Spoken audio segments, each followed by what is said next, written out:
Taller Nacional de Coloproctología, el que les habla el doctor Carlos Domínguez Álvarez del Departamento de Anatomía Patológica del Hospital Amejeira. Trataremos someramente los aspectos anatomopatológicos de las enfermedades de transmisión sexual anorrectales. Nosotros nos referiremos básicamente a procesos neoplásicos y no neoplásicos que están relacionados con la transmisión sexual. El primero de ellos, y más importante, es la proctocolitis de transmisión sexual, llamada también proctocolitis infecciosa transmitida sexualmente. Y dentro de ella están una serie de entidades que afectan esta área anorrectal, que son el linfogranuloma venéreo, clamidia, la sífilis, el herpes virus y la gonorrea con sus agentes infecciosos bien definidos. La morfología en términos general es que estas lesiones, cuando afectan el ano y el recto, pueden formar masas semejando una lesión tumoral, que en realidad sería una lesión pseudotumoral. Puede producir estrecheces, puede producir fístulas a nivel rectal y anal, sobre todo en la sífilis y en las infecciones por clamidia. La mucosa va a presentar severa inflamación con distorsión arquitectural leve y focal, que después veremos. Puede haber agregados linfoides prominentes que semejan una amígdala rectal, como si fuera una hiperplasia linfoide muy prominente. Ahora, uno de los datos morfológicos más importantes es la presencia de sábanas de células plasmáticas, sobre todo en la submucosa y perivasculares, formando manguitos perivasculares. Los vasos sanguíneos pueden tener un edema endotelial, usualmente y generalmente no hay eosinófilos ni granulomas. El daño de las criptas es un daño críptico crónico, activo, con polimorfos nucleares y muy leve. Esta es la que ustedes conocen como criptitis. Esta proctocolitis de transmisión sexual, desde el punto de vista anatomopatológico, puede demostrarse el agente mediante técnicas especiales, como son el Wartin-Starry, técnicas de Gram y de peroxidasa antiperoxidasa. Si se dispone de los antisueros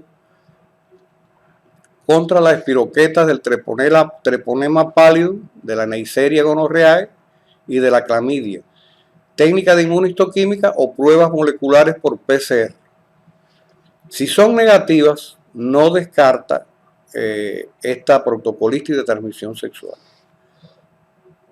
Las claves para sospecharla son antecedentes de promiscuidad en pacientes homosexuales, HIV positivos, con dolor y o secreción anal, y que tengan biopsias y endoscopías de segmentos proximales del colon y del ilium normales. Por lo tanto, el diagnóstico es clínico patológico. Sin embargo, siempre los hallazgos histológicos que pueden verse deben interpretarse con el contexto clínico. Debe conocerse la historia clínica por el patólogo, los antecedentes, los aspectos endoscópicos y quirúrgicos, el sitio de la toma de la biopsia, que ayuda a establecer los diagnósticos diferenciales y las formas inusuales de estas entidades.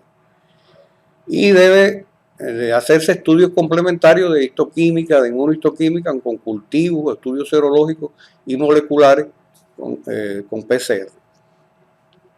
La comunicación efectiva con los médicos es indispensable.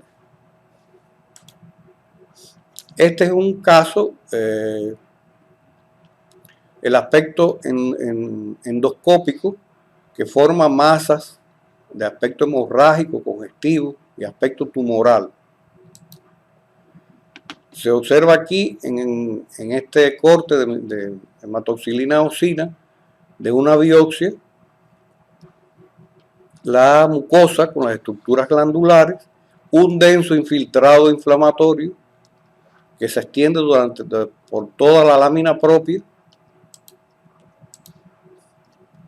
Aquí se ve microscópicamente la mucosa con las estructuras tubulares, glandulares normales, sin distorsión, la muscularis mucosae, y en la submucosa este mismo infiltrado, que llama la atención que está constituido básicamente por células plasmáticas o plasmocitos.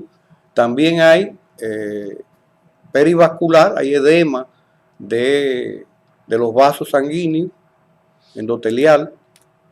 A mayor aumento se ve que son células plasmáticas. No se ven eosinófilos ni otro tipo de células. Por técnica de inmunistoquímica, ya les decía que se podía marcar el agente biológico, esta es inmunistoquímica, incluyendo las espiroquetas en casos de sífilis, con técnicas de inmunohistoquímica. Otra técnica de inmunohistoquímica, donde se ve para el treponema, la cantidad de treponemas que hay, en rojo aquí teñidos. Una de las cosas que hay que hacer en el diagnóstico diferencial es diferenciar esta protocolitis de transmisión sexual con la enfermedad ulcerinflamatoria intestinal, tipo enfermedad de Crohn, sobre todo a nivel rectal. Desde el punto de vista microscópico, en la colitis transmitida sexualmente se puede ver que la arquitectura está intacta. ¿Qué quiere decir esto? Que estas estructuras tubulares, glandulares de la mucosa se mantienen intactas, no hay pérdida, no hay distorsión. Y sobre todo que hay una inflamación por debajo de la muscularis mucosa, es decir, a nivel de la submucosa. A diferencia de la enfermedad ulcerinflamatoria, que sí hay distorsión glandular. Como ustedes ven, las glándulas están distorsionadas, irregulares. Aunque puede haber inflamación en la submucosa, no tiene esta proliferación de células plasmáticas. ¿Ve? Aquí tenemos el elemento de los eosinófilos. En la enfermedad, en la protocolitis de transmisión sexual predomina las células plasmáticas en grandes cantidades y no hay prácticamente eosinófilos. Sin embargo, en la enfermedad inflamatoria intestinal, aunque puede haber células plasmáticas en menos cantidad, hay también abundantes eosinófilos.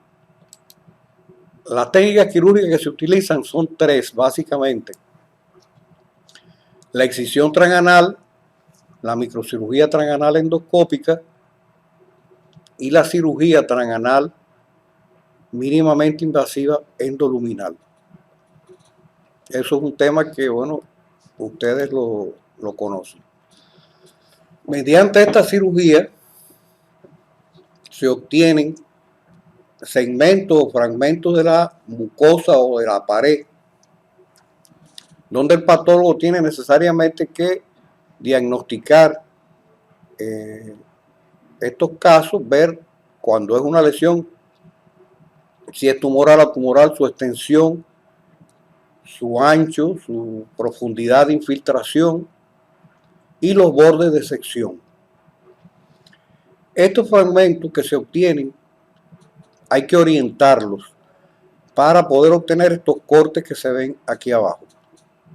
Y es lo más importante de lo que estamos diciendo, porque una vez que el coloproctólogo opera y hace estas resecciones, debe obligatoriamente de marcar con hilo cuál es el borde anterior, cuál es el posterior, el lateral, y sobre todo orientar la pieza, es decir, la pieza que se saca en fresco, ponerla sobre un papel de filtro o un cartón, extenderla, orientarla y fijarla. Esto permite después tener cortes seriados, bien orientados, y el patólogo puede después ver, bueno, aquí está el borde de sección, lateral, el profundo, ver la profundidad, medir.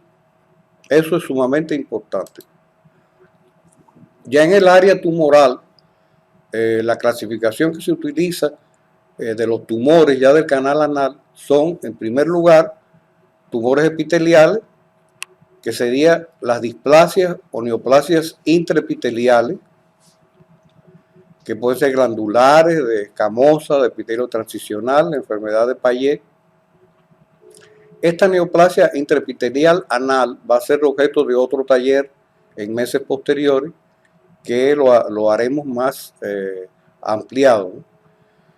Ahora, los carcinomas, el carcinoma que más frecuente es el carcinoma de células escamosas, después el adenocarcinoma, el mucinoso, el carcinoma de células pequeñas indiferenciado y el indiferenciado. El tumor carcinoide, de hoy en día no se utiliza este término, aquí caerían los tumores, los carcinomas neuroendocrinos, que en el caso del ano también, al igual que en otras localizaciones, pueden ser de células pequeñas o de células grandes. Los demás son tumores no epiteliales y secundarios. Esta zona anal es difícil de interpretar. ¿Por qué? Porque tiene distintos tipos de epitelio. Entre ellos estaría la piel perianal, que uno lo identifica porque tiene su epitelio escamoso aquí arriba y debajo tiene anejos cutáneos con pelo, con glándulas sebáceas. Este epitelio escamoso es un epitelio escamoso no queratinizante. Ya este sería más profundo, más interno, donde desaparecen las células, los pelos y las glándulas sebáceas, y sigue siendo un epitelio escamoso poliestratificado, pero no hay queratina en la superficie. Hay una zona intermedia donde es un epitelio de transición que recuerda el epitelio transicional como de vejiga, poliestratificado, pero que también tiene mucosecreción, células caliciformes. Y tiene otro epitelio más profundo que sería la zona glandular, que es semejante a la mucosa con las glándulas tubulares simples del colon. Pero como les decía, el tumor más frecuente que se ve es este carcinoma, que es el tipo carcinoma escamoso. Estos cánceres anales van a representar del 1 al 2% de todos los tumores malignos del aparato digestivo. Son más frecuentes en la sexta década de la vida. Este tipo de cáncer es de 3 a 4 veces más frecuente en mujeres que en hombres. El del margen anal, son tumores distales del borde anal, por su parte son más frecuentes en varones. Y es muy significativo que son más elevados en varones homosexuales cuando se compara con la población en general.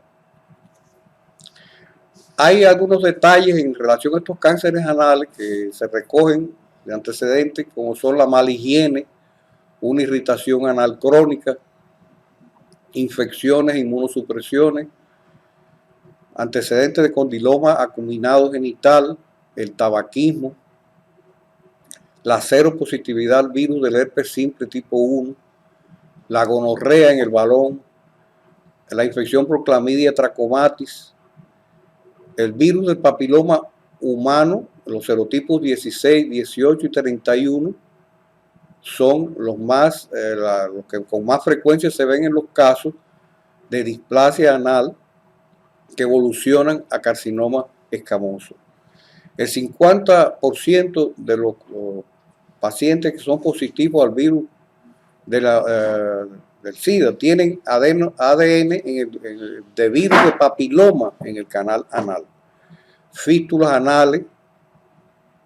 Se han identificado en algunos estudios que el 41% de los carcinomas anales están precedidos por lesiones anorrectales benignas por al menos 5 años, y otros elementos son la radioterapia y la inmunosupresión. Bien, estos cánceres anales son tumores malignos del ano que pueden estar precedidos o coexistir con displasia premaligna, que también se llama neoplasia intraepitelial anal. El 80% son carcinomas epidermoides Y bueno, el resto son de otro tipo, como los melanomas del ano, el carcinoma epidermoide de células pequeñas, el adenocarcinoma y otros subtipos que se van a comportar de forma similar.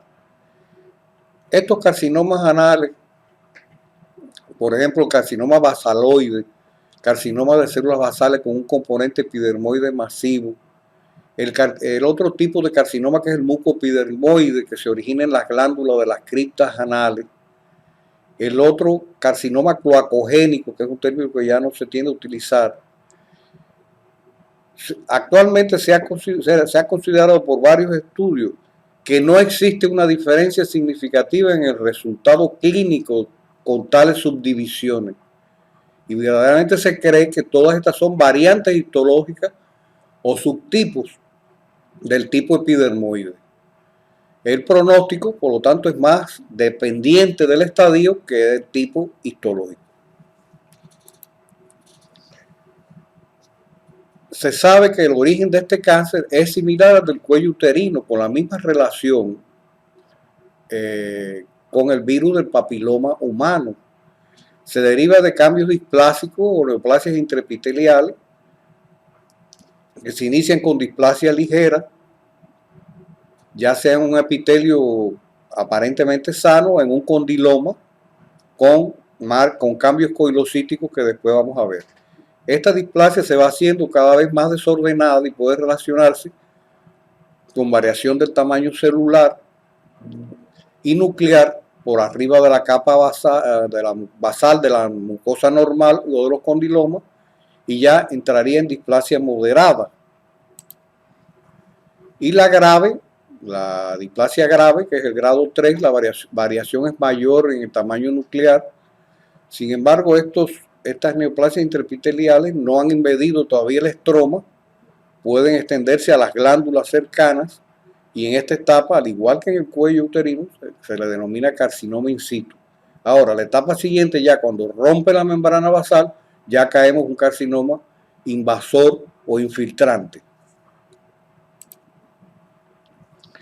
Estos son ejemplos de grados de displasia de bajo grado que se ven la presencia de coilocitos, que son estas células de núcleo más oscuro y más irregular, que a mayor aumento se ve que son irregulares los núcleos, que son binucleadas, que pueden tener nucleolos y que tienen un halo claro perinuclear. Estos son los llamados coilocitos. En neoplasias intraepiteliales de bajo grado pueden verse también estos coilocitos. Es de bajo grado, fíjense aquí, la capa basal, que normalmente debe tener una sola hilera de células, tiene varias capas, y aquí se ve la formación como de papilas con eje, y es una neoplasia intraepitelial de bajo grado. La membrana basal está aquí, y esto está teñido con tinta de color azul, que es una de las cosas que podemos hacer cuando los fragmentos se mandan extendidos, bien orientados, bien planos. El patólogo puede teñir el borde y le es más fácil, cuando ve el estudio seriado histológicamente, ver hasta dónde llega el tumor o la lesión. Otra neoplasia, una intraepitelial de bajo grado, una displasia epitelial de bajo grado, miren la capa basal, como está muy proliferada en el tercio inferior, no tanto en el medio y el superior, donde abundan los coilocitos. Esto es un condiloma plano a la izquierda, que es una lesión camosa intraepitelial de bajo grado, de probable origen viral cuando uno le ve bien los coilocitos, que fue resecada completamente. Y este es una neoplasia intraepitelial de alto grado, donde se ven ya núcleos muy irregulares, muy hipercromáticos, con pérdida de la maduración en todos los tercios del espesor del epitelio, pero todavía hay conservación de la membrana basal. Cuando se rompe la membrana basal ya caemos en un carcinoma invasor o invasivo. Como se ve aquí, viene el epitelio no tumoral, Aquí comienza la transformación tumoral que emite ya, infiltra en islotes, en bandas, hacia el interior. Miren aquí también como está marcada con tinta oscura el borde de sección profundo, y aquí podemos decir que por lo menos en esta área el tumor llega hasta el borde de sección profundo, no tanto hacia el borde de sección lateral. Acá igual se ve la profundidad de infiltración en un carcinoma ya invasor. Nosotros tenemos P16, es una técnica de un antisuero que puede marcar las células que tienen virus de papiloma humano, que la podemos realizar, y es una de las constancias de que en realidad estas lesiones premalignas de displasia, los carcinomas escamosos y otros carcinomas anales, tienen una estrecha asociación con el virus del papiloma humano. Este es el carcinoma a la izquierda, el basaloide, un carcinoma basaloide que en realidad lo llamamos carcinoma escamoso con patrón basaloide, el antiguo carcinoma cloacogénico. Las células son más azules, más irregulares, tienen la característica que a veces se disponen empalizadas en los bordes, no hay, la queratinización generalmente es pobre o en foco. Y esta es otra variante de carcinoma escamoso, que se le llama carcinoma verrucoso, que tiene proyecciones endofíticas, es decir, hacia el interior, y no tiene gran displasia, sin embargo, no hay gran anaplasia, es decir, que es un tumor que es de bajo grado, pero ya estas proyecciones están infiltrando los bordes y son tumores agresivos. Como esta proliferación a veces es grande, la toma de la biopsia debe ser, para hacer el diagnóstico inicial, que coja todo el espesor del área tumoral y algo aquí abajo, porque si se toma una biopsia muy superficial, muy periférica, no es posible en muchas ocasiones llegar a hacer el diagnóstico. Aquí tienen los distintos tipos de mucosa normal, no tumoral, escamosa, el del epitelio transicional, y ya cuando hay neoplasia intraepitelial de bajo grado, displasia. Aquí es de más alto grado, fíjense que aquí se conserva la membrana basal, y ya el paso posterior sería el carcinoma escamoso, infiltrando ya en nido, en células sueltas, el estroma. Bueno, hasta aquí llegamos en esta primera. Muchas gracias a todos por su atención.